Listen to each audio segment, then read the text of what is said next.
Mais vous parlez au nom de tous les acteurs, bien évidemment. Qui veulent dématérialiser au maximum et simplifier toutes les procédures, que ce soit pour le camion, le port, le bateau. Complètement, c'est vraiment une tendance très très lourde et maintenant après, je dirais l'enjeu va être de choisir les bonnes technologies et surtout de ne pas être réfractaire à ça, parce que notamment quand on parle d'adapter, un des critères fondamentaux du transporteur routier, une des qualités reconnues de cette profession, ben, c'est l'adaptabilité, la disponibilité. Et derrière ces deux grandes qualités, ce qui est souvent attendu par le transporteur routier, ben, ces deux qualités, c'est vraiment lié à leur capacité à chercher de la donnée, à produire de l'information pour son client et ainsi rendre un meilleur service. Gagner du temps et de l'argent. Bien évidemment.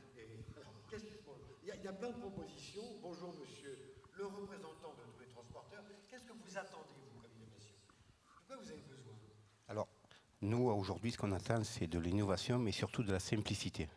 Aujourd'hui, nos conducteurs ont des tâches très, très définies au départ, puisque bon, un conducteur, c'est un conducteur, donc pour aujourd'hui ou pour demain, il y aura toujours un camion à conduire, même si on peut avoir des aides par l'évolution, par la technologie. Mais après, c'est de la simplicité, c'est-à-dire qu'aujourd'hui, on veut pouvoir conduire nos camions, mais on peut pouvoir le tracer, le suivre, donner des informations pour nos exploitants, donner des informations pour nos clients. Et là, aujourd'hui, les connexions qui sont émises avec les datas qu'on peut avoir, on peut avoir sur la partie terminaux des ports, on peut avoir des données qu'on nous cachait jusqu'à présent. On nous cachait, c'est-à-dire qu'aujourd'hui, quand on avait un conducteur, qui avait un problème de documents sur le terminal, on nous a informé que le navire n'était pas là, que le conteneur n'avait pas débarqué. Aujourd'hui, avec les innovations, on est capable, nous, d'informer notre client, c'est-à-dire le conteneur a bien débarqué, la marchandise est bien là, elle est bien dans les documents de douane, ça a bien été certifié. Donc, tout ce système-là qui fait qu'aujourd'hui, c'était l'excuse que le transporteur n'était pas disponible, n'était pas au courant, a disparu. Et ça, on va avoir sur de la traçabilité, sur de la transparence. Alors, on parle de transparence sur les produits alimentaires, mais on va parler de transparence sur le transport. Aujourd'hui, on va être des transporteurs, on va dire, intelligents, même si on a appris aujourd'hui qu'on n'est peut-être pas abrutis dans ce métier-là, puisqu'on est encore là, et la Banque de France nous l'a dit, on nous l'a dit tout à l'heure, on s'adapte énormément aux contraintes qu'on peut avoir aujourd'hui, mais on va porter de l'innovation à nos clients. Ça, c'est important. Faire simple, j'en retiens ça. Alors, on va revenir après le seamless, après le sans couture, le sans papier, au camion lui-même. Très belle photo. Quand on rentre dans le camion qui est sur le parvis, et on voit, ce qu'on peut voir, quand on est à l'intérieur. C'est beau comme une cabine spatiale, magnifique. Première chose qui frappe, votre camion, il n'a pas de rétroviseur. Et il paraît que c'est normal. Oui, c'est normal, puisque effectivement, dans toujours cette innovation qui doit profiter à la fois à l'exploitant et qui doit profiter également au chauffeur. Et vous l'avez souligné, effectivement, en simplifiant la vie des deux parties prenantes. On a quelquefois, nous constructeurs, tendance à avoir des innovations uniquement inventées par un ingénieur, ce qui est très bien, mais on a pris une photo ce matin de ce qu'on voit. Alors bon, c'est pas tout à fait le paysage de Montrouge, c'est avec des montagnes derrière. Il y a des écrans. Alors, parce qu'effectivement, là encore, on veut apporter de la sécurité et du confort. On a retiré effectivement les rétroviseurs. Ça fait moins de bruit, ça fait moins de résistance au vent, donc moins de bruit, plus de confort pour le chauffeur. Ça fait effectivement une plus grande visibilité puisqu'il n'a pas les rétroviseurs à l'extérieur qui effectivement lui masquent une partie de son champ de vision. Et puis pour l'exploitant, on a effectivement on a moins de résistance au vent, donc on baisse de consommation. Et on a fait simple, on a mis 2 iPads format vertical de chaque côté du montant de pare-brise. Et on a gardé les mêmes composants pour régler les rétroviseurs, en l'occurrence les caméras. De manière à ce que le chauffeur, quand il rentre dans son camion, certes, il n'a plus de rétroviseur, mais il a encore le même environnement, presque le même environnement que d'habitude. D'accord. Avec les rétros avant, quand je tournais, je voyais la page d'un côté et puis le paysage de l'autre. Ça ne m'intéresse pas du tout. Ça existe depuis longtemps sur les voitures. La caméra, même la caméra, comme si j'étais sur un drone au-dessus de ma voiture. Pourquoi vous n'avez pas fait ça plus tôt? Vous êtes très très en retard. Ça vous va dans le genre... Absolument, Jérôme. Je pense le trait. Non, mais vous avez... Pourquoi est-ce qu'on n'a pas inventé ça plus tôt? La table ronde de tout à l'heure mettait en avant effectivement le temps de l'administration et le temps de la réglementation et le temps de nos entreprises, vous transporteurs, nous constructeurs de camions, sur notre capacité à innover. Il fallait qu'effectivement la législation au niveau européen évolue pour pouvoir avoir le droit de supprimer le rétro et de les remplacer par ces caméras qui ne sont pas fixes, comme sur certains bus, puisqu'on est sur un châssis, mais une caméra qui puisse pivoter en même temps que le camion tourne pour arrêter de voir la publicité du transporteur sur sa bâche, mais effectivement l'arrière de sa SMI. C'était uniquement une question de législation. Ah, c'était uniquement... Alors, il y a de la R&D, bien évidemment. Hein, il fallait aussi des entreprises qui puissent effectivement nous apporter cette technologie. Mais la réglementation a été le premier frein. Monsieur Laloz, d'abord, faut pas tout à l'heure, il faudra l'accepter, l'innovation. Il y a des freins. J'aime pas trop quand c'est trop nouveau. Oh là là, ça ressemble pas à mon camion d'avant. D'abord, pourquoi vous allez investir? Pourquoi vous allez le faire? Parce que vous êtes assis sur un tas d'or. Alors, il faut être capable de l'exploiter vous-même plutôt que vous le faire que d'autres l'exploitent. Après, ça sera trop tard. Ça s'appelle désintermédiation. Donc, exploiter votre tas d'or, c'est bien comprendre que ce qui va arriver, je serais ravi de vous en parler beaucoup plus longtemps, c'est un choc d'innovation. Un choc, pas de compétitivité, mieux que ça. Et que ce choc d'innovation, c'est quoi? Pourquoi vous êtes assis sur un tas d'or? Vous êtes assis sur un tas d'or parce que c'est au cœur de la vie quotidienne dans un monde, on va dire, globalement numérique et massivement interconnecté. Vous avez des tas de data de la vie quotidienne. Vous savez à peu près, vous savez tellement de choses, mais en revanche, vous ne savez pas les collecter, vous ne savez pas les traiter, vous ne savez pas les analyser. Et que moi, mon rêve demain, pour que vous puissiez exploiter ce tas d'or, je réponds plus concrètement à votre question, c'est que vous soyez une entreprise high-tech. Voilà. Et donc là, il n'y a plus possibilité d'avoir peur de l'avenir. Vous serez high-tech bientôt? Vous êtes déjà un peu high-tech? Je ne sais pas si je suis high-tech, parce que si je suis high-tech, peut-être que je travaillerai dans mon entreprise et vous aurez ici du virtuel. Je serai virtuellement au congrès. Mais aujourd'hui, nous l'innovation, c'est ce qu'on va avoir concrètement sur demain. Pour revenir à ce qu'a dit... Attendez, il y a beaucoup de gens qui nous regardent sur Internet actuellement. Bien sûr, il n'y a pas le congrès non, mais ici. On est encore présent, on est encore... voilà, on peut se toucher. Voilà. Le congrès, on stream actuellement. Tout à fait. Non, pour revenir à ce qu'on a dit, c'est vrai que l'innovation, on l'attend beaucoup. On l'attend dans un futur avec ce qu'on peut avoir entendu précédemment sur l'évolution niveau 4, niveau 5, sur l'automatisation des véhicules. Mais nous, ce qu'on attend surtout les entreprises, c'est le camion de demain, c'est-à-dire celui-là, celui qui sort. C'est celui-là? Voilà, celui-là. Alors, celui-là, avec les innovations, on va commencer par les rétroviseurs, mais nous ce qu'on attend, c'est qu'aujourd'hui, je vais poser une question tout bête. Aujourd'hui, un chauffeur doit encore, quand il arrive devant un pont, savoir la hauteur du pont, avec un panneau d'un code de la route qui est obsolète depuis des années. Pourquoi on n'a pas un système qui nous détecte la hauteur de pont pour savoir si notre camion passe ou passe pas? Pourquoi aujourd'hui on a tous des véhicules qui peuvent se garer tout seuls, reculer tout seul et faire la manœuvre en lâchant le volant? Et pourquoi aujourd'hui un camion, il faut encore regarder un rétroviseur à gauche ou à droite, sachant qu'il pourrait y avoir quelqu'un derrière? Donc pourquoi le véhicule ne peut pas reculer? Donc ce sont des innovations qu'on peut avoir avant d'avoir le véhicule sans conducteur, avoir demain, quoi, et nous aider sur les assurances, sur les accidents. On a tous la hantise d'avoir un véhicule qui arrive avec accroché par une bâche déchirée, par un frigo où le moteur est abîmé. Donc toutes ces innovations-là, ou un problématique dans les villes urbaines d'écraser un piéton ou un cycliste, quoi, sur un angle mort. Donc tout ça fait qu'on attend des réponses concrètes, et bien sûr, encore une fois, avec la réserve que je peux avoir, avec des coûts réduits, puisqu'on ne connaît pas un camion qui explose en termes de coûts. Monsieur Cresson. Alors j'ai noté effectivement le votre détecteur... camion là, il est capable de regarder la hauteur? Non, pas encore, effectivement. Et il je l'ai noté parce intégré... que effectivement dans ce qu'on nous présente sur les années à venir, effectivement on n'en entend pas parler, donc il y a certainement une opportunité. Après oui, bien sûr, il va falloir qu'on continue, et vous l'avez dit à juste titre, en maîtrisant le coût. Parce qu'effectivement, si l'innovation n'est pas supportable par notre client transporteur, cette innovation, elle n'a aucun intérêt. Parce que le surcoût ne sera pas supportable non plus par le chargeur. Je parle encore une fois des freins. C'est nouveau, j'aime pas trop. On est tous un petit peu néophobes. Et désolé de faire de la pub encore pour Daimler, mais juste à côté, il y a le camion plus urbain. On dirait un bus. Est-ce qu'un conducteur va accepter de monter? La porte sur le côté, c'est une porte qui s'ouvre en papillon, comme les bus. Le siège est bas, comme les bus. Le truc, c'est comme... Oh, je ne suis pas conducteur de bus, moi. Non, c'est exact, Jérôme. Ça va pas être simple, hein. Non, c'est un frein. Et c'est un frein parce qu'effectivement, on casse les codes du transport routier, on est à ras du sol. On est effectivement, par contre, on a un taux d'adhérence extrêmement fort lorsqu'on a réussi à faire essayer ce camion à un chauffeur. Alors, pas sur de la longue distance, bien évidemment, la cabine n'est pas adaptée, mais un chauffeur qui fait de la distribution, quand il se rend compte qu'il n'a qu'une seule marche de 60 cm à descendre 30 fois par jour et à monter 30 fois par jour, là, effectivement, on lui apporte du confort. On a beaucoup parlé des problèmes de recrutement. Est-ce que les nouveaux camions vont aider au recrutement? Est-ce que le fait d'être high-tech, seamless, branché, les écrans plutôt que... Est-ce que vous pensez que ça revalorise complètement la profession de conducteur? Alors, ça peut valoriser, bien sûr. On peut aussi attirer...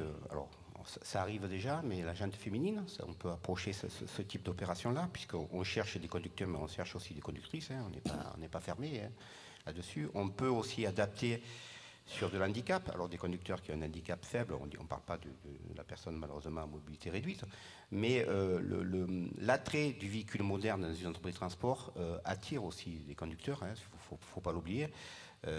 Et ça, c'est un point commun. Puis faciliter le quotidien, faciliter la vie. Aujourd'hui, un chauffeur qui dort dans un camion, il préfère dormir sur un camion récent qu'un camion ancien.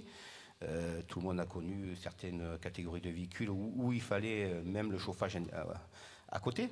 Mais c'est vrai que le véhicule de demain va attirer. Alors après, est-ce qu'on est prêt, comme vous avez dit, avoir passé des camions sans conducteur sur nos routes ou sur nos autoroutes, ça va être compliqué. Est-ce qu'on est prêt à monter dans un avion sans pilote, alors que le pilote ne fait plus rien? Ça, c'est un autre débat. Alors, je rappelle, les questions SMS, vous pouvez maintenant les envoyer, on les gardera pour plus tard, mais restons dans le chaud de la conversation. Vous faites partie au sein de FNTR de la commission de travail sur le véhicule autonome. Ça y est, on a déjà un camion version 2, de deuxième étape. C'est-à-dire que ligne blanche, il prend le virage tout seul. Alors, on est même obligé de mettre, comme à la SNCF, un homme mort, un cerclos, pour rappeler que, attention, il n'est pas question, bien que ça se conduise tout seul, d'aller dans la couchette derrière, qui est très confortable, il faut rappeler qu'on est là. C'est dingue, non? Vous imaginez ça il y a 10 ans? Je pense que non seulement on ne l'a peut-être pas imaginé en 10 ans, et vous voulez me faire dire par là, c'est qu'on n'a pas encore imaginé ce qui va arriver demain. Oui. C'est ce que vous allez sous-entendre. Mais surtout, ce qui est important, je suis désolé de revenir un peu sur la question précédente. Les freins, où est-ce qu'ils sont? C'est que vous ne comprenez pas, il y a toutes ces innovations qui vont arriver de demain, c'est que vous allez arriver avec des nouveaux modèles économiques. Ne dites pas que c'est les centres de coûts, non, ce sont les centres de profit. Et que demain, quand vous allez regarder ce camion autonome, vous allez plus vous poser la question combien il coûte, mais combien il rapporte. Et donc demain, qu'est-ce qu'il va faire que demain, il y aura plus de création de valeur autour. Comment ça va transformer vos métiers? C'est ça qui est important. Et c'est ça qui est intéressant. Ce camion, il n'est plus du tout comme autrefois. C'est une création de valeur. Donc, et la nouvelle donne, c'est qu'en fait, on s'inscrit dans une chaîne logistique. Voilà, exactement. C'est ce que j'allais rebondir sur ce point aussi, c'est que on parle de camions, mais si j'arrive avec mon beau camion ultra automatisé, très confortable à conduire, mais que je dois attendre 2 heures parce que la chaîne logistique a mal été planifiée, parce que je dois attendre qu'on me tamponne de papier, là aussi, ça doit faire le transport routier doit être intégré dans une chaîne qui est bien pilotée, qui est bien cadrée. Et c'est là aussi où les informations doivent remonter dans la cabine du chauffeur, où on doit lui dire attention, typiquement si on vient dans un port, attention, le terminal est surchargé, ou il y a une file d'attente de 2 heures, tu peux essayer d'aller autre part, essayer de mieux gérer les flux. Et c'est donc là aussi, dans cette capacité à mieux intégrer le transport logistique, le transport routier, dans la chaîne logistique, en le rendant moins pénible par une meilleure coordination des flux basée sur une meilleure gestion de l'information, c'est là aussi un des facteurs qui peut faire que, au lieu d'avoir 50 papiers, avoir un... Alors, je sais que M. Astoin dit attention, à chaque fois tu me mets des systèmes supplémentaires. Non, il faut qu'on ait un système qui puisse s'intégrer au système qui soit embarqué ou aux systèmes qui sont utilisés dans les applications de tous les jours. Ça veut dire qu'il y aura plusieurs systèmes. Ben, c'est On ça. ne peut pas rêver d'un CMR unique. Alors c'est ce vers quoi on veut aller, et que nous c'est la volonté de la société MGI. Quand dans le port par exemple on a beaucoup de données. Mais vos concurrents aussi voudraient. Mais qu'on y aille tous, parce que faire des ICMR qu'à un seul endroit, ça n'a pas de sens. Il faut qu'on le fasse de partout, dans tous les endroits. Et c'est la vocation que la société MGI a à partir des données qu'elle a, et donc d'utiliser les données pour une meilleure intégration et faire en sorte que les camions les plus modernes possibles puissent s'intégrer dans des chaînes logistiques qui sont bien orchestrées, et que certes ce sera plus agréable d'attendre dans un camion bien sympa, bien climatisé, avec des beaux écrans et tout, mais c'est pas notre métier, on ne doit pas attendre, on doit rendre satisfaction au client. Oui, mais pendant qu'il attend, il pourra faire les papiers administratifs avec son écran. Oui, mais nous, on aimerait bien que les papiers administratifs soient déjà faits et qu'il ait moins de charges à faire, et qu'il ait le minimum de tâches à accomplir. On a parlé d'innovation dans la chaîne de paperasserie administrative, qui montre d'ailleurs que le transport routier est un élément indispensable. Ah oui. Demain, il y aura encore des camions dans votre chaîne formidable. Ah, mais complètement. Nous, ça a été un peu... On parlait d'échappée belle. Nous, ça a été un peu on a fait notre chemin de Damas. C'est-à-dire qu'on a eu, quand on a fait notre nouveau système, le transport routier, on était sur les ports, on était très bon pour dédouaner très rapidement, décharger, avoir une traçabilité très bonne sur le port. Mais dès qu'on sortait sur le port, 85% des flux qui sont gérés par les routiers, il y avait un frein informationnel. Comme l'a dit M. Astouin. Parce que Ardouin était du 19e siècle, c'est ça? Non, nous étions du 19e siècle. On n'avait pas compris qu'on devait raisonner en chaîne logistique. Et désormais, on a fait notre chemin de Damas, et on a résolu avec de la mobilité, de la prédictibilité, pour que les transporteurs routiers puissent venir sur nos terminaux en confiance, oui, en étant sûr et certain d'être servis en temps et en heure à 100%. Alors, encore l'innovation, tout le monde le connaît un peu, c'est les formidables efforts qui ont été faits par vous les constructeurs, sous la pression des normes européennes, la consommation. On a un beau dessin pour montrer le gazole, combien vous avez, et combien les constructeurs en général ont fait gagner en consommation. C'est assez impressionnant. Vous le voyez, pratiquement 13% en moyenne depuis la sortie de l'Euro 6 en 2012, et effectivement ça continue, puisqu'on a cette épée de Damoclès pour passer le cut de 2025 avec à nouveau une baisse de 15%. C'est jouable ou pas? On n'a pas le choix. 4 € du gramme au kilomètre par tonne transportée, pour les camions que nous vendons en Europe, ça représente plusieurs milliards de pénalités si on ne respecte pas effectivement cette norme. Donc oui, aujourd'hui... Les ingénieurs du secteur automobile sont capables de faire ça? En tout cas, il faudra qu'ils le soient. Mais il faudra qu'ils le soient. Ils le seront? Il nous reste encore 6 ans. Donc oui, normalement, oui, on est plutôt optimiste. Tous autour de la table, même si c'est d'énormes investissements effectivement en R&D. Mais pour la survie de nos entreprises, on n'a pas le choix. Et le bénéfice, c'est qu'effectivement, ça fera moins de CO2. Et toute baisse de CO2 fait une baisse de consommation de carburant pour nos clients transporteurs. Je vais dire aussi que si on gère bien sa chaîne logistique en gérant bien les données, on évite des kilomètres inutiles, du temps de parcours inutile. Oui. Et c'est aussi, et peut-être la manière la moins chère, aussi d'économiser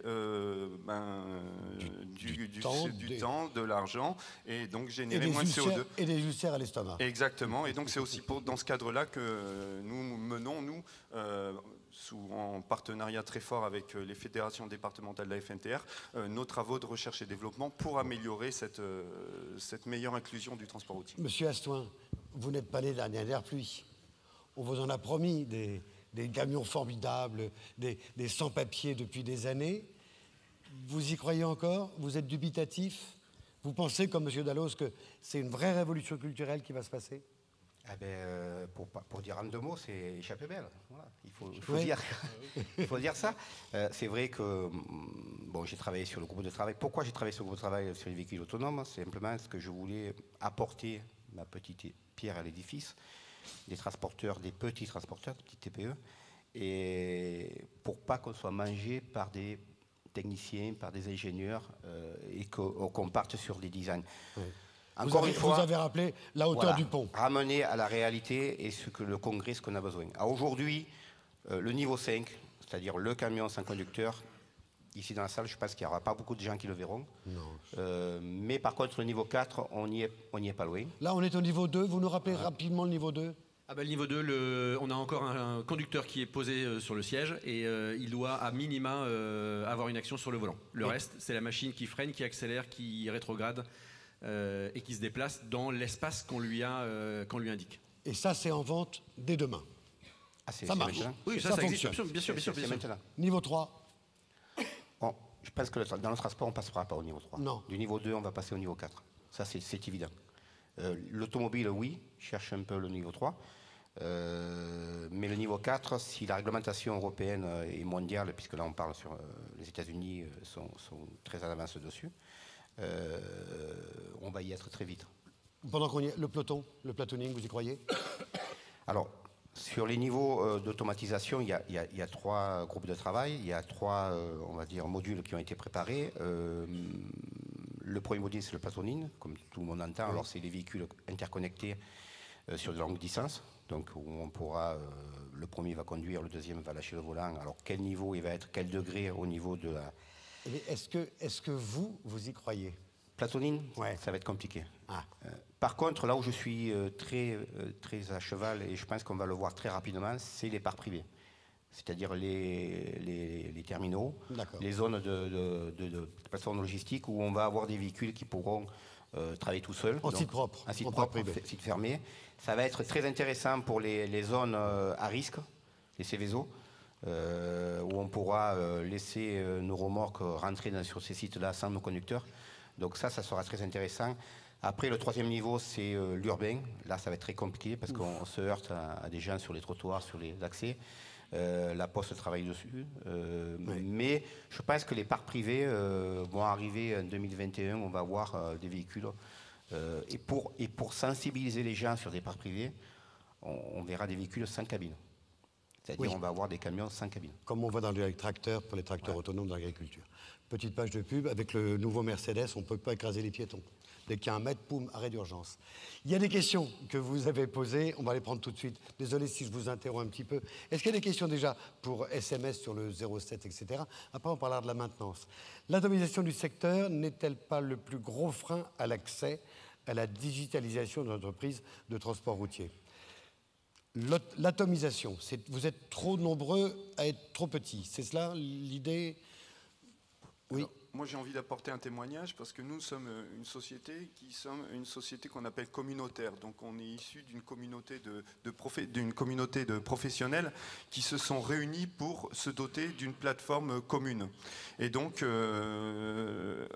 une des manières de pouvoir adresser cette manière de capter l'innovation et d'intégrer les nouvelles technologies, les nouvelles pratiques dans le métier, c'est de se regrouper et de se structurer en co-entreprise ou en ce type de structure pour pouvoir partager les coûts, mutualiser l'expérience et ainsi être un peu plus gros. Nous, c'est le processus qui a été réalisé dans d'autres professions connexes et qui a fonctionné vu qu'on existe depuis une trentaine d'années. Une autre, vous vouliez répondre à la question, l'atomisation. Vous êtes un peu représentant des TPE ici, hein, monsieur Astoin. Pour faire simple, on ne veut pas 4, 5, 6, 7, 8 boîtiers sur nos pare-brises. Oui, un seul OS. Voilà, c'est surtout ça. Les constructeurs, sortez-nous des véhicules qui sont la possibilité de se connecter indirectement. On a parlé tout à l'heure du tachygraphe intelligent avec une puce embarquée qui puisse se connecter sur des datas. Oui. Et bien sûr, avec sécurité, attention que toutes les données soient sécurisées, qu'on n'a pas ce problème de récupérer des données. Et qu'on n'ait pas besoin d'avoir fait Polytechnique pour comprendre tout ça. Mais surtout, laissez-nous des véhicules qui puissent pas avoir de sapin de Noël à l'avant. KISS. Keep it simple and stupid. Vous faites simple ? C'est le cahier des charges qui nous est très souvent fourni et on essaye, pour nous la clé c'est l'intégration, c'est que nos données puissent être mises à disposition et utilisables par tous les types d'acteurs et par maintenant tous les types d'acteurs, c'est le moyen de transport, c'est la marchandise et on doit être capable de fédérer l'ensemble de ces acteurs. Monsieur Dalloz, est-ce que le syndrome RTFM marche encore quand on veut innover? RTFM, read the fucking manual. On en a marre de lire les manuels. J'aimerais vous dire que vous ne pouvez pas avoir raison seul. Qu'est-ce qui se passe à côté? Quelles sont ces interactions aussi qui vont se généraliser? C'est notamment l'interaction avec les humains qu'on va trouver partout. Vous allez arriver, je réponds à votre question, des assistants personnels et notamment la génération et l'utilisation du vocal. Voilà, ce que je veux, fais ce que ça implique. Et ça va se limiter à ça, l'interface. Oui. Voilà. Je réponds à ça. Donc, si vous ne savez pas parler, tant pis. Une question encore envoyée par vous, par le 07. Est-ce que vous pouvez m'expliquer niveau 3 et 4? Je crois qu'on l'a fait un peu tout à l'heure. Désolé pour celui qui a posé la question. Il y a d'excellentes revues à la FNTR qui racontent bien ce que c'est que le niveau 3 et le niveau 4. Et Vanessa, la DIRCOM, elle est top class, elle connaît tout. On passe à la question suivante, juste pour voir. Véhicule super équipé, autonome, centre de profit, et la place de l'humain là-dedans. Ah, Monsieur Assoin, à vous. Alors l'humain, tout à l'heure on en a parlé, les transporteurs ont une faculté de s'adapter, c'est incroyable, je veux dire, on a connu énormément de réformes. On ne passe pas une année, pas un congrès sans qu'on ait une nouvelle réglementation qui nous sort ou qui va nous pendre au nez, donc on est adapté à tout. Moi je crois que le conducteur sera toujours présent, il aura peut-être un autre rôle, il aura peut-être une autre façon de travailler, il va peut-être attirer d'autres personnes, les jeunes en particulier, on a vu le petit humour sur le petit film avant, faites venir les jeunes, parce qu'il y aura des tablettes, parce qu'il y aura des écrans, ils sont très friands là-dessus. On va avoir à l'exploitation, parce qu'on n'a pas parlé de l'exploitation, mais ça va être aussi, les exploitants vont être touchés dans cette évolution. On va avoir, moi je dis ce mot, c'est un peu banal, mais on va avoir des aiguilleurs de la route, comme on a des aiguilleurs du ciel, c'est-à-dire qu'on va avoir des exploitants qui vont gérer des véhicules automatisés et qui vont pouvoir, comme un aiguilleur du ciel et un aiguilleur de la route, pouvoir dire à tel moment tu vas passer par là ou tu vas être commandé par la machine par là. Donc on va être à un côté évolution très conséquent. On aura besoin toujours d'hommes. Mais les progrès techniques que les constructeurs vous apportent, ça revalorise l'humain ou au contraire ça fait un type qui va répondre à des boutons Non, je pense pas. On a... Vous n'allez pas faire la comparaison avec un train, mais enfin en gros... Non, mais l'humain évolue. Le français évolue encore peut-être un peu moins parce que dès qu'on lui touche à ces régimes spéciaux, il part en guerre. Mais l'humain évolue et c'est dans la nature des choses. Alors aujourd'hui, le travail va évoluer, la façon de travailler. Le seul bémol qu'il faut faire, c'est qu'il faut être présent. Il faut que ce soit nous qu'on fasse évoluer les choses. Il faut que les transporteurs s'impliquent et puissent être à la pointe du progrès. Il ne faut pas qu'on nous impose quelque chose. Donc ça, c'est important. Oui, ça, je pense que... Monsieur Dalloz, oui, je viens de terminer la rédaction d'un livre sur ce sujet-là. Et ce livre, je suis désolé, il est écrit en anglais pour les Américains. Goddamned. Ouais, c'est comme ça. Voilà. Et je vais résumer par un proverbe chinois qui dit la chose suivante. Dis-le-moi et j'oublie. Montre-le-moi et je le retiens. Implique-moi et je comprends. Évidemment, Lupin, je vous l'ai dit au départ, il est fondamental. Mais il ne peut pas être passif demain. Il doit être actif. Il doit s'impliquer. Je vous ai dit tout à l'heure, cette interaction est absolument fondamentale. C'est au cœur de tout. C'est ça qui change radicalement. Ce n'est pas la technologie, c'est votre capacité comme ça à interagir. J'espère que vous lirez ce livre. Une question encore, une autre question, on va en prendre deux, puis après on parlera. Je suis désolé d'avoir fait un peu de pub. Non, mais si, de toute façon, c'est en anglais voilà. Seulement. Ah, c'est vrai, c'est en anglais, voilà. On a fait la pub de... on est cool. Échappée belle égale échappement beau. Oui, c'est joli. Quelles énergies à moyen terme et pour quel type de parcours? Quid de l'apport des remorques motorisées? Alors, remorques motorisées, on va faire les deux, le constructeur et l'utilisateur. Remorques motorisées, demain peut-être, oui, non? Oui, pourquoi pas, parce que s'il y a encore toute la charge utile n'est pas utilisée par le fret, on peut pourquoi pas effectivement avoir un système de récupération d'énergie quand la remorque est en train de freiner. Ça, c'est possible, absolument. Monsieur Assoin, très brièvement sur remorque, après on parle énergie. La remorque, oui, c'est exactement la même Pareil. chose que j'allais dire. Pareil, simplement que la remorque motorisée va plutôt être aidée justement sur les parcs privés. C'est-à-dire quand on va arriver sur un parc privé, on aura la remorque qui sera chargée à 100% en énergie électrique et on aura une hybridation pour les quelques mètres pour aller sur le quai. D'accord. L'énergie, hybride, électricité, gaz, pétrole. On commence par toute, mon capitaine. Électricité. Alors électricité, oui, puisque effectivement, alors il faut encore patienter en gros tonnage encore 4 ou 5 ans pour avoir des choses qui sont effectivement exploitables en termes de coûts et en termes d'autonomie. Vous avez ici quelqu'un qui conduit déjà des camions avec la caténaire et sur certains trajets électriques. Demain, La ville de Paris déjà a interdit effectivement cette technologie-là sur ses bus, donc pour des raisons d'esthétique. Voilà, c'est que on est encore sur une niche. Aujourd'hui, il y aura encore dans 20 ou 30 ans des moteurs diesel pour faire de la longue distance. Il y aura certainement encore un peu de gaz. Il y aura de l'électrique pour effectivement faire les derniers kilomètres. Il y aura de l'hydrogène. Là, on est plutôt dans une échéance 2025-2030 pour là effectivement garder de l'autonomie. Mais aujourd'hui, on a encore des capacités pour continuer, avec un peu de temps bien sûr et des moyens, de faire évoluer les moteurs diesel. hydrogène, et de les rendre... hydrogène, même en site propre, enfin en flotte privée, non, pas d'avenir. Ah si, l'hydrogène bien sûr, oui, absolument. Après, Biométhane. Là, c'est la capacité effectivement de pouvoir le produire. Donc, et aujourd'hui, les ressources sont plutôt, en tout cas la capacité est plutôt limitée, mais pourquoi pas. Une question encore, à moins que vous vouliez sur le méthane, le biométhane, l'électrique, l'hybride. Non, ce que je veux dire, c'est que c'est vrai que c'est très compliqué pour les constructeurs de partir sur tous les sens, c'est-à-dire le gaz, l'électrique ou l'hydrogène. Pour le moment, c'est gaz et gazole. Voilà. Mais aujourd'hui aussi, il ne faut pas oublier qu'on est un pays européen, qu'on a des véhicules qui ont une durée de vie limitée, sur 7-8 ans ou 6 ans, et que ces véhicules-là, après, il faut les vendre. Aujourd'hui, si vous avez un véhicule même à gaz et que vous voulez vendre sur la Russie, impossible. Je veux dire, à un moment donné, il va falloir que l'Europe tranche et dire, voilà, la directive c'est ça, soit c'est l'électrique, soit c'est le gaz, soit c'est l'hydrogène. Elle penche pour le gaz. Mais aujourd'hui, il faudra prendre des décisions concrètes et que tout le monde va dans le même sens. Tous les constructeurs et tous les pays. Au moins déjà par l'Europe. Pour continuer le débat, il y a un très beau stand GRDF juste en bas. Non, parce qu'il faut également s'intéresser à ce que font les partenaires. Dernière question, comment accompagner les entreprises type PME, pour les innovations qui semblent parfois loin de leur quotidien? C'est un peu la même question tout à l'heure. Comment faire pour que ça branche, pour que ça avance, pour qu'on s'y intéresse? Alors, il ne suffit pas de dire, il ne suffit pas d'expliquer, il faut impliquer, c'est cela? Comme dit, implique-moi.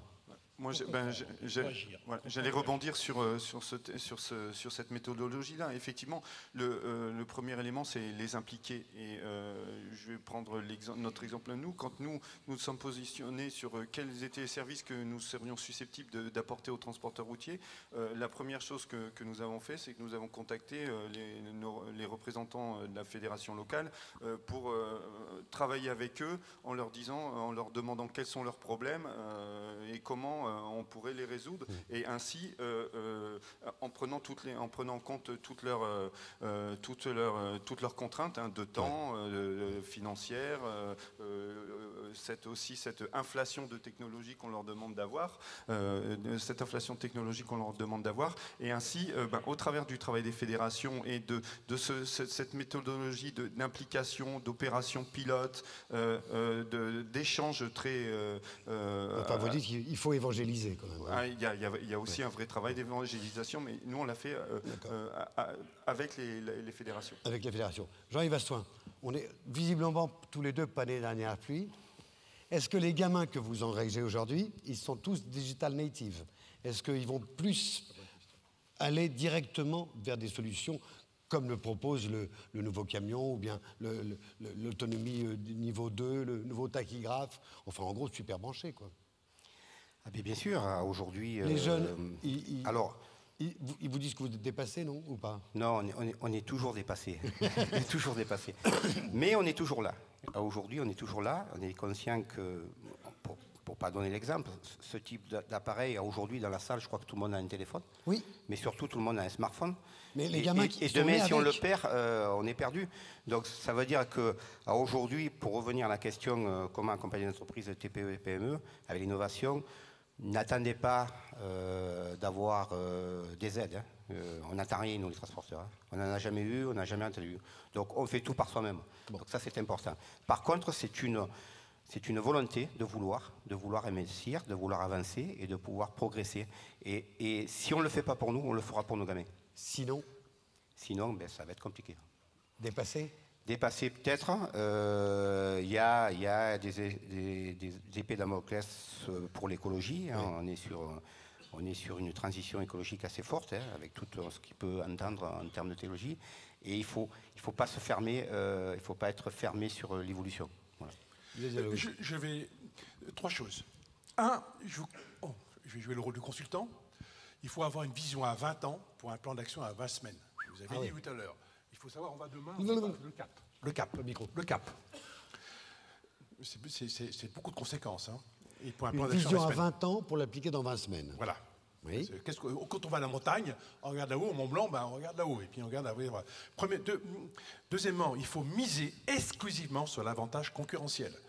N'automatisez pas le passé. C'est comment vous allez faire mieux et plus compétitif. Une discussion qu'on avait précédemment. On va en parler. Ça me paraît absolument fondamental. Et troisièmement, s'il vous plaît, profitez de l'expérience des pionniers. Il y a des gens qui sont passés par vous. Et qu'est-ce qu'ils ont fait? Je suis désolé, je vais faire un peu de pub. Je pense qu'il faut aller, par exemple, dans des salons. Et là, le salon, ce que vous faites ici, c'est très bien. Vous voyez, vous êtes ensemble, vous partagez ensemble, vous écoutez les uns les autres. Mais il y a un salon, moi, qui fait référence au niveau mondial, où il y a le monde entier qui est là pour réfléchir. Et demain, qu'est-ce qui va se passer autour de ces innovations? Las Vegas? C'est Las Vegas. Alors, je ne sais pas citer le nom, mais au moins, il faut dire Las Vegas. Voilà. Je crois que c'est intéressant qu'il y a au moins des gens qui aillent là-bas pour comprendre, pour piger ce qui s'y passe. Voilà. On peut très bien ne pas aller au Consumer Electronics Show et regarder. Ah, il a prononcé le nom. Et regarder les comptes rendus qui se voient dans la presse. Non, c'est pas la beauté technologique qui est importante. On s'en fout, la beauté technologique. C'est qu'est-ce qu'on en fait. Vous avez posé les bonnes questions. Qu'est-ce que vous aussi, encore plus, qu'est-ce qu'on en fait? Voilà. Je voudrais qu'on termine parce qu'on est déjà presque en retard. Sur l'avantage concurrentiel. Parce que l'innovation, vous l'avez dit, ça sert d'abord à ça. Dernier tableau sur où est-ce que va l'argent. C'est un très beau camembert que vous nous avez préparé. Sur où va l'argent, où est-ce que ça dépense. Il y a une charge incompressible, on est tous d'accord là-dessus. Si sur le fait personnel, je crois que c'est 28% à peu près du... Voilà. Le reste, où est-ce qu'on peut gagner sur la maintenance? On peut gagner effectivement, nous transporteurs, alors ça peut vous paraître effectivement bizarre, mais sur la partie maintenance, il n'y a pas que le coût de la pièce, il n'y a pas effectivement que le coût de main-d'œuvre, et que ce soit dans vos ateliers ou dans un réseau de distribution, mais il y a également surtout la capacité du constructeur à augmenter le taux d'occupation du camion. Personne dans la salle n'achète un camion pour le voir dans sa cour de 8h du matin à 20h. Non. Et effectivement, pour pouvoir effectivement augmenter cette rentabilité, il faut qu'on passe par l'augmentation de ce temps d'utilisation du camion. Et là, on met dans l'innovation technologique un peu d'intelligence artificielle, puisque tous nos camions communiquent aujourd'hui, tous les camions récents, et on est capable de faire communiquer le camion avec des data centers pour qu'effectivement, cette intelligence artificielle apprenne de ce qu'il se passe dans le camion, mais de ce qui se passe effectivement en petits défauts ou en petits bobos, ou voire même en gros bobos. Mais quand on parle de révolution culturelle, l'intéressant de votre diapositive, c'est qu'il y a le satellite au-dessus. Ça veut dire que toutes les informations, elles sont données. C'est le partage des informations.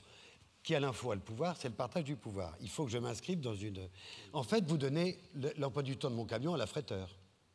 Alors c'est très différent. Les GAFA n'ont pas du tout la même, si on parle d'eux ou en tout cas d'autres entreprises dans l'univers de la communication, n'ont pas du tout les mêmes contraintes qu'un constructeur automobile, qu'il soit de camion ou de voiture. Donc là, effectivement, on a des protocoles qui sont beaucoup plus draconiens. Et ces datas-là, en fait, elles communiquent d'une manière extrêmement sécurisée. Nous n'avons pas le droit de les vendre, puisqu'elles appartiennent, en fait, on les utilise. C'est le propriétaire du camion qui nous permet de les utiliser. Donc elles appartiennent au propriétaire du camion. Et elles communiquent effectivement avec des data centers pour que le camion apprenne à communiquer sur ses réparations. Et ça ne marche pas sans vos logiciels. Exactement, c'est obligatoire. Il y a le pilote du camion, mais il y a pilote physique, mais il y a aussi le fameux dispatcher, comme l'a dit Monsieur Astoin, qui va piloter lui l'ensemble de la flotte et qui a besoin de coordonner et d'avoir une vision plus d'ensemble sur de la gestion de trafic, sur des taux d'occupation, des taux de fréquentation des terminaux, des files d'attente peut-être dans des entrepôts, des quais de chargement qui sont endommagés et qui peut-être peuvent altérer la circulation des camions et donc d'endommager les rotations. Et donc il faut partager l'information. Voilà, exactement. Merci. Un dernier mot à ajouter, tout va bien? Il faudra débarrasser votre camion là parce qu'il va y avoir des PV maintenant. Oui, un mot. Juste à vous. Pensez à vos assassins potentiels, vous ne les connaissez pas. Ouf. Vous avez 4 heures. Pensez à vos assassins potentiels, vous ne les connaissez pas. Bah oui, mais c'est facile. C'est tout, c'est terminé. Oh la vache. Maintenant, il faut qu'on remette ça. Bon, eh bien écoute, je propose que on a tout le déjeuner pour en parler. Merci à vous quatre d'avoir parlé d'innovation, d'avoir fait très concrète et à la fois visionnaire. Merci à vous. Allez. Vous avez juste une minute quand même pour rétablir un petit peu les vidéos partenaires. On a donné la parole à un peu tout le monde. On a donné exprès la parole à un concurrent à vous. Regardez.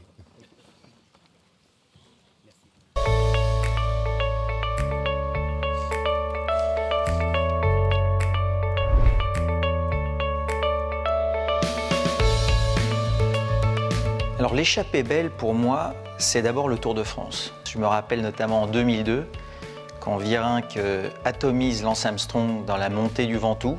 Richard Virenque est le roi du Ventoux, il a résisté jusqu'au bout, 200 km d'échappée, un succès sur la ligne. Et puis le Tour de France, c'est l'histoire de la France aussi, hein. Ça commence au début du XXe siècle, Renault Trucks, c'est 1894 avec Berliez, c'est une longue histoire, ce sont des racines. Et puis le Tour de France, c'est quand même une des plus belles vitrines de la France dans le monde. Et quand on se balade en France, on pourrait à peu près dans chaque ville ou village trouver un concessionnaire, un partenaire Renault Trucks au service des clients. Et puis enfin, le Tour de France, c'est un événement populaire, un événement qui engage, un événement chaleureux, un événement où les gars donnent de leur personne.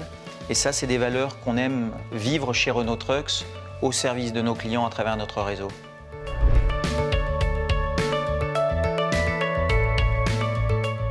Alors pour Renault Trucks, la première échappée belle, c'est le maillot jaune. C'est garder notre position de leader sur le marché français. La deuxième, on a la montagne technologique à franchir, le maillot à poids. Les véhicules électriques, on vient de livrer le véhicule de 2e génération, c'est un succès.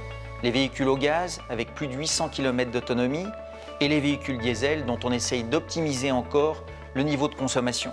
Et puis au niveau des services, grâce aux data, grâce à la connectivité, améliorer la productivité de nos clients avec des camions qui roulent le plus possible. Et enfin, le maillot blanc, le maillot des jeunes, pour attirer des talents, parce que dans le monde technologique qui s'annonce devant nous, la priorité, ce sera l'humain, attirer des talents et les faire grandir.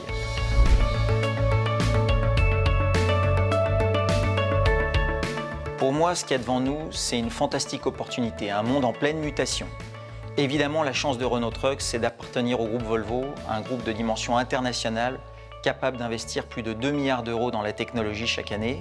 Et puis un investissement sur les hommes, sur les personnes qui sont essentielles. Et moi, je crois fondamentalement qu'avec les bonnes technologies et des gens engagés au service de nos clients, c'est un succès garanti pour la sérénité de nos clients.